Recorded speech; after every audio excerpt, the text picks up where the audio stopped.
ရေးဘယ်လိုလုပ်ရလဲဆိုတာကျွန်တော်လာပြီးတော့မျှဝေပေးတာတကယ်လို့အသုံးဝင်နေဆိုရင်တော့ like and share လေးလုပ်ပေးသွားလိုက်နော်ကျွန်တော်တေချာလေးပြောပြမယ်ဒီမှာအရင်ဆုံးဒီလိုမျိုးခွက်ကလေးတစ်ခွက်ကိုယူလိုက်ယူသွားပြီးရင်တော့ကျွန်တော်တို့ဒီမှာရေထည့်လိုက်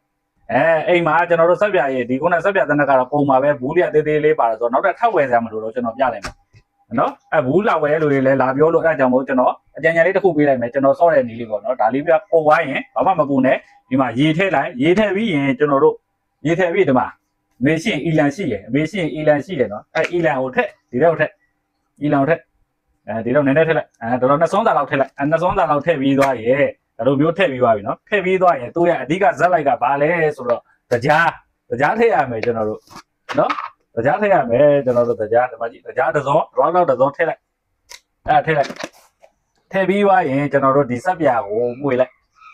နော်တရားမှုေးလိုက်ဒါစက်ပြာဘူးပေါင်းကို